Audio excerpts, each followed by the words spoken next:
ہفتے کے روز ایرانی سپریم لیڈر آیت اللہ علی خامنئی کی امریکی حملے میں شہادت کی خبر نے نہ صرف ایران بلکہ پوری مسلم دنیا کو سوگوار کر دیا۔ ایرانی حکام کے مطابق انہیں تہران میں ان کے دفتر کو نشانہ بنا کر حملے میں شہید کیا گیا۔ اس واقعے کے بعد ایران کی حکومت نے ملک بھر میں 40 روزہ سوگ اور 7 روزہ عام تعطیل کا اعلان کیا، جبکہ خطے میں کشیدگی میں غیر معمولی اضافہ دیکھنے میں آ رہا ہے۔ اسی پیش رفت کے بعد پاکستانی شوبز انڈسٹری میں بھی گہرے رنج و غم کا اظہار کیا جا رہا ہے۔ متعدد معروف فنکاروں نے بھی سوشل میڈیا پلیٹ فارمز پر اپنے تعزیتی پیغامات جاری کیے اور خطے میں امن و استحکام کے لیے دعا کی۔ اداکارہ میشی خان نے انسٹاگرام پر ویڈیو پیغام شیئر کرتے ہوئے کہا کہ وہ اس ساخے پر دلی افسوس کا اظہار کرتی ہیں۔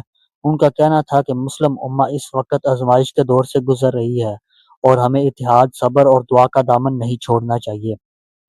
اداکارہ اور میزبان نادیہ خان نے ایک نجی ٹی وی پروگرام میں گفتگو کرتے ہوئے کہا، مسلم دنیا میں بڑھتی ہوئی کشیدگی تشویشناک ہے۔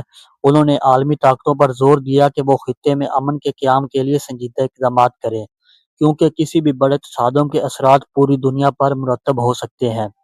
معروف اداکار بلال عباس، اداکارہ مدیحہ رضوی، ایمن خان، منال خان، طلحہ چاہور خان، شاہ نواز، ثنا جاوید اور یمنا زیدی نے بھی سوشل میڈیا پر اپنے پیغامات میں مرحوم رہنما کے لیے تعزیت اور خطے میں امن کی دعا کی۔